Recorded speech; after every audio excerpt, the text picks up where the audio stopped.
नमस्कार प्रेक्षकांनो, लक्ष्मीच्या पावलांनी 18 नोव्हेंबरच्या भागामध्ये आपण पाहत आहोत की आता कला ही रडत असते. नैना आणि राहुल हॉस्पिटलमध्ये आलेले असतात. तेव्हा आता खरे ही आता कलाची समजूत घालत म्हणते की कले, मला माहिती आहे तुला खूप वाईट वाटत असेल. खरे म्हणते की आजपर्यंत माझ्या कलेमुळे चांदेकरांच्या घरात किती चांगल्या गोष्टी घडल्या हे काही त्यांना कळत नसेल का? तरीसुद्धा माझ्या कलेसोबत कशा वागतात त्या सरोज मॅडम.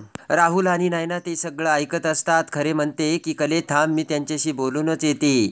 तेव्हा आता खरेंना थांबवत कला म्हणते की नको आई, त्यांच्याशी बोलून काहीच उपयोग नाहीये. आणि आज आपल्यामुळे, आपल्या दुःखांमुळे अद्वैतची अशी अवस्था झाली. त्यामुळे आता सरोज मॅडमला राग येणं साहजिकच आहे. आणि आता रागाच्या भरात तू त्यांना काही बोलायला जाऊ नकोस असे आता कलाही खरेला समजावते. तेव्हा आता दिनकर म्हणतो की अगं पण कला, तुझी परिस्थिती त्यांनी समजून घ्यायला हवी. तर कला म्हणते की बाबा, त्यांनी माझी परिस्थिती समजून घ्यायला हवी असं मला वाटतच नाहीये. कला म्हणते पण चांदेकरने स्वतःचा जीव धोक्यात घालून माझा जीव वाचवला आणि आज हे जे काही झालंय ते आपल्या दुकानामुळे झालं. कला म्हणते की आता जोपर्यंत अद्वैत शुद्धीवर येत नाही तोपर्यंत मला चैन पडणार नाही. आणि बाबा, मला त्याला बघायचंय. एकदा त्याला डोळे भरून बघितलं ना, मग मला बरं वाटेल, तसं बरं वाटणार नाही असे कला आता दिनकरला सांगते. तेव्हा आता कला तिच्या आईला म्हणते की आई, मी आता काय करू, मी आता अद्वैतला कसे भेटू हे मला काही कळतच नाहीये. इकडे आता आबा हे घरामध्ये माळ जपत असतात. माळेचे मणी मोजत वर बघत आबा म्हणतात की अंबाबाई, माझ्या अद्वैतचं रक्षण कर, त्याला संकटातून बाहेर काढ. तेवढ्यात आता रजनी तिथे येते आणि म्हणते की आबा, अहो तुम्ही किती वेळ असे बसत आता जप करणार आहात, एकदा तुम्ही थोडंसं खोलीत जाऊन आराम करा. आबा म्हणतात की नाही रजनी, जोपर्यंत माझा अद्वैत बरा झालाय, शुद्धीवर आलाय हे मला कळत नाही ना, तोपर्यंत मला चैन पडणार नाही. तेवढ्यात सोहम आता खाली मान घालून तिथे येतो. सोहमला बघताच आता आबा आणि रजनी प्लॅनिंग होत म्हणतात की सोहम, आत्ता या वेळेला तू इथे, अरे काही झालंय की काय, सांग आम्हाला पटकन. तेवढ्यात सोहम म्हणतो की आई, आबा तुम्ही शांत व्हा, दादा आता शुद्धीवर आलाय आणि आता काळजी करण्याचं काहीच कारण नाही आणि हे सांगण्यासाठी मी घरी आलोय असे सोहम सांगताच आबा आणि रजनीला मोठा आनंद झालेला असतो. लगेचच रजनी ही अंबाबाईच्या हात जोडून पाया पडते. खुश होत आबा म्हणतात की रजनी, अगं हे जे काही घडलं ना ते अंबाबाईमुळेच घडलं. तेव्हा आता रजनी म्हणते की अरे सोहम, आम्हाला तर हे काय चाललं ना ते कळतच नव्हतं, म्हणून आमचा जीव तर अगदी टांगणीला लागला होता. बरं झालं रे बाबा, अद्वैत शुद्धीवर आला. तेव्हा आता आबा सोहमला खाली बसावं सांगतात आणि सगळं कसं आणि काय काय घडलं हे विचारतात. तेव्हा आता दुकानाला कशी आग लागली आणि त्या आगीमध्ये आता उडी मारून अद्वैतने कसे कलाला बाहेर काढले आणि त्यानंतर अंबाबाईचा फोटो राहिला असे कलाने सांगतात. पुन्हा आता अद्वैत कसा आगीमध्ये गेला आणि अंबाबाईचा फोटो घेऊन कसा बाहेर आला, अद्वैतला कसे भाजले आणि त्यानंतर कलाने अद्वैतला रिक्षामधून कसे हॉस्पिटलमध्ये आणले, याची आता सगळी हकीकत आता सोहम आबा आणि रजनीला सांगतो. तेव्हा सगळ्यांना मोठा धक्का बसलेला असतो. ते ऐकून लगेचच आबा म्हणतात की या दोघांची गाठ अंबाबाईने स्वतः बांधली. नवरा आपल्या बायकोचं संरक्षण करत असतो, पण त्याच वेळेस बायको सुद्धा आपल्या नवऱ्याचं संरक्षणच करत असते. आबा म्हणतात आपल्या कलाने तिच्या ताकदीने अद्वैतला संकटातून बाहेर खेचून आणलंय सोहम. रजनी म्हणते कलानं दाखवलेलं प्रसंगावधान खरंच वाखाणण्याजोगं आहे. कलाने वेळीच रिक्षा करून अद्वैतला हॉस्पिटलमध्ये आणला आणि जीव वाचवला. रजनी म्हणते की आबा, लगेच मी अंबाबाईसमोर दिवा लावते आणि नैवेद्य ठेवते. इकडे आता वर बघत आबा म्हणतात की अंबाबाई, आज माझ्या सुनेने माझ्या नातवाचं रक्षण केलंय. आबा म्हणतात की आता त्या दोघांचा संसार एकदम सुरळीत आणि व्यवस्थित होऊ देत. इकडे आता अद्वैत हा शुद्धीवर येताच सरोज ही अद्वैतकडे येते आणि अद्वैतच्या कपाळावरून हात फिरवत म्हणते की बाळा, बरा आहेस ना? तर अद्वैत म्हणतो हो. तर आता लगेचच खाली बसत सरोज म्हणते की बाळा, आता काहीच विचार करायचा नाही आणि तू फक्त आपल्या तब्येतीची काळजी घ्यायची, मी तुझ्या सोबत आहे. तेव्हा आता लगेचच सरोज म्हणते की अरे अद्वैत, जर तुला काही झालं तर माझी काय अवस्था होते हे तुला कळतंय का? तेव्हा आता लगेचच अद्वैत म्हणतो की आई, तू काही काळजी करू नकोस आणि मला काहीही होणार नाही, तेव्हा तू रडूही नकोस. आणि तेवढ्यात अद्वैत म्हणतो की खरे कुठे? तर डोळे पुसत सरोज म्हणते की ती इथे नाही आहे, घरी गेली ती. तर आता अद्वैत म्हणतो काय खरे, घरी गेली? तर आता लगेचच सरोज म्हणते की तुला विश्वास वाटत नाही का? सरोज म्हणते अद्वैत, तू तिच्याकडून कुठलीही अपेक्षा ठेवू नकोस आणि एका अर्थाने ती मुलगी इथे नाही आहे ना, तेच ठीक आहे. सरोज म्हणते की आणि तू दुसरा कुठलाही विचार करू नकोस, फक्त तू आराम कर अद्वैत, मी तुझ्यासोबत आहे. आणि आता ताबडतोब इकडे सरोज बाहेर येऊन राहुलकडे येते आणि म्हणते की राहुल, मी जरा डॉक्टरांशी बोलून येते, तोपर्यंत तू अद्वैत समोर राहा, त्याला काही लागतंय का ते बघ. नैना म्हणते की हो, मी सुद्धा राहुलसोबतच आहे. तेव्हा आता रागाने सरोज नैनाकडे बघते आणि म्हणते की तू आणि तुझी बहीण ना, दोघीही माझ्या समोर उभे राहायच्या लायकीच्या नाही आहेत. तुला जर माझ्या घरात राहायचं असेल ना, तर तुला माझं एक काम करावं लागेल. ते ऐकून आता नैना ही सरोजकडे बघू लागते, कलाकडे तिरप्या डोळ्यांनी बघत. आता सरोज नैनाला म्हणते की या मुलीला अद्वैतला भेटू द्यायचं नाहीये. तेव्हा आता कला इशारा करत म्हणते ठीक आहे. तेव्हा आता लगेचच सरोज ही कला समोर येते आणि म्हणते की हे बघ, रडारड करू नकोस आणि नाटकं करू नकोस, मला माहिती आहे तुला चैन पडणार नाही आणि तू काहीतरी नाटक करशीलच, पण तू काही जरी केले ना, मी तुला अद्वैतला भेटूच देणार नाही असे सरोज आता कलाला सांगते. आणि आता खरे देखील सरोजला समजावू लागते, पण काही एक नाही ऐकता सरोज डॉक्टरांकडे निघून जाते.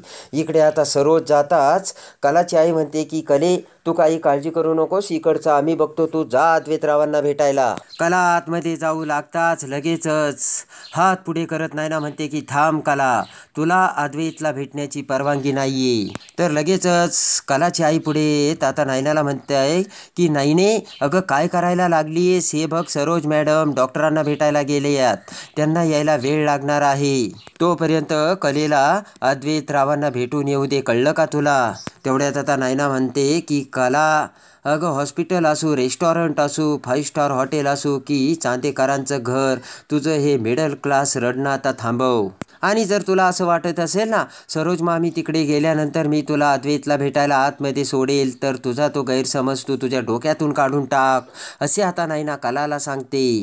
कारण सरोज मामींना तुझं स्टँडर्ड ना अगदी व्यवस्थित कळालं, म्हणूनच त्या तुझ्याशी असं वागतायत आणि अगदी त्यांचं बरोबरच आहे, असे आता नैना कलाला बोलते. तेव्हा आता लगेचच खरे म्हणते की नैने, ही काय बोलायची पद्धत झाली का? तेव्हा नैना म्हणते की मम्मा, तू तिचीच बाजू घेणार ना, मग माझ्याशी तरी कशाला बोलतेस? नैना म्हणते काही जरी झालं तरी तुला ही कलाच बरोबर वाटते. खरे म्हणते की अगं नैना, काय चूक आणि काय बरोबर तुला कळतंय का? तर आता लगेचच नैना म्हणते की खरं तर मला तुमच्या बुद्धीची कीव येते, म्हणूनच तुमचं हे वागणं आणि तुमचं हे स्टँडर्ड मला अजिबात आवडत नाही आणि म्हणून मी तुमच्या घरी येत नाही, असे नैना आता तिच्या आईला बोलते. नैना म्हणते ही कला ना आयुष्यात सुधारणार नाही, ते फडतूस दुकानात ही कला गेली तरी कशाला? तर ते ऐकून आता खरेला खूप राग आलेला असतो आणि मोठ्याने खरे म्हणते की नैने, काय बोलतेस तू? तेव्हा आता लगेचच नैना म्हणते की नैनी काय नैनी, अगं ही जर दुकानात गेली नसती तर ही अशी परिस्थिती उद्भवलीच नसती. कला आता नैनाला म्हणते की हे बघ, तुला जर परिस्थितीचा अंदाज नाही ना तर तू बोलू नकोस, मी विनाकारण दुकानात नव्हते गेले आणि मला फोन आला होता म्हणून मी गेले होते, कळलं का तुला? तर आतमधून आता कलाचा राहुल आणि अद्वैतला सगळा आवाज ऐकू येत असतो. आणि आता लगेचच कलाचा आवाज अद्वैतच्या कानावर पडताच अद्वैत म्हणतो की राहुल, हा आवाज खरेंचा आहे का?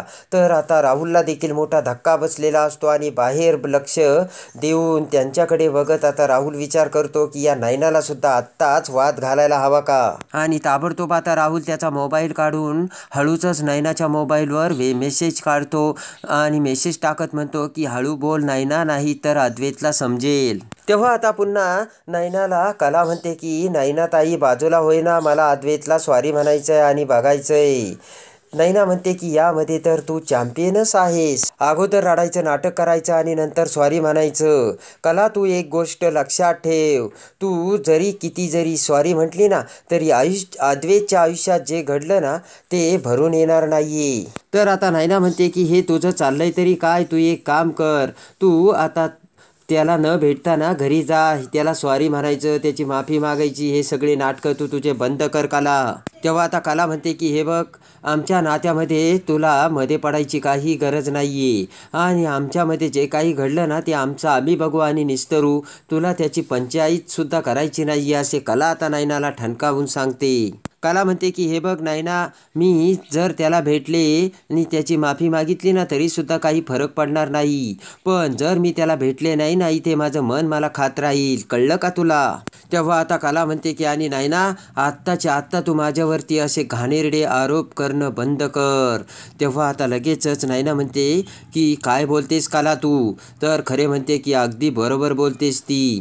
तर नैना म्हणते की आई तू सुद्धा आता मलाच बोलणार का.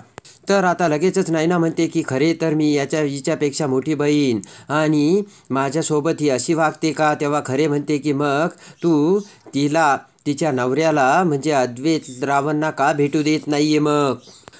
खरे म्हणते की तुला तर कळतं ना ती तुझी बहीण आहे, मग जाऊ दे ना, तिला भेटू दे ना आणि सोड ना तिला आत. नैना म्हणते की सरोज मामींनी माझ्यावर जी जबाबदारी सोपवली ना ती मी पूर्ण करणार आणि त्यामुळे मी कलाला अद्वैतला भेटायला आतमध्ये जाऊ देणार नाही.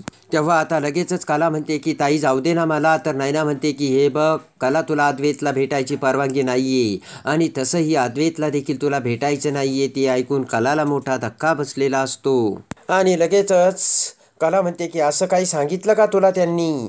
तर तेवढ्यात आता इकडे त्यांचे बोलणे चालू असताना रागाने राहुल अद्वैत समोरून उठून बाहेर येऊ लागतो. तर इकडे आता अद्वैत त्याच्या तोंडातून खरे अशी हाक मारतो. ते ऐकून आता कला ही अद्वैतचे बोलणे ऐकते आणि अद्वैतकडे बघू लागते आणि आता अद्वैतच्या तोंडून आपले नाव निघाले कळताच नैनाला ढकलून आता कला ही आतमध्ये जाते आणि आता कला ही अद्वैतला बघते. प्रेमाने अद्वैतकडे बघत कला आता रडू लागते आणि अद्वैतचे आभार मानत म्हणते की अद्वैत थँक्स, आज तू जे काही केलंय ना ते कधीच भरून येणार नाही आणि त्याचे उपकार मी कधीच विसरणार नाही.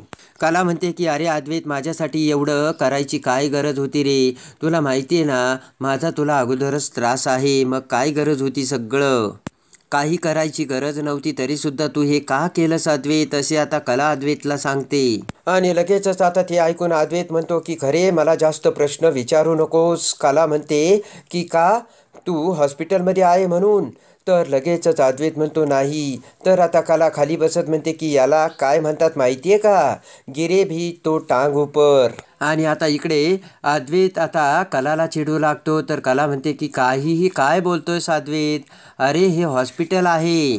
तर आता कला म्हणते की तू काय बोलायचा एकसुद्धा चान्स सोडणार नाहीये आणि आम्हाला अजून तू किती त्रास देणार आहे. तर अद्वैत हसू लागतो. तर आता लगेचच कला म्हणते की जास्त नाटकं करू नकोस बरं का अद्वैत. तर लगेचच अद्वैत म्हणतो की नाटकं करू नकोस, अगं मी पेशंट आहे ना, माझी काळजी घ्यायला नको का, चल माझे हातपाय दाब.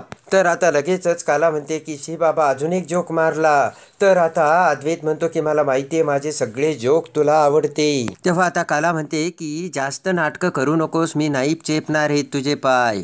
आणि लगेचच अद्वैत म्हणतो की काय, आणि अद्वैत बारीक चेहरा करतो. तर कला म्हणते की बरं बरं नको बारीक तोंड करू, चेपते तुझे पाय, असे म्हणत आता कला ही अद्वैतचे पाय दाबू लागते. तर आता अद्वैतला खूप बरं वाटत असतं.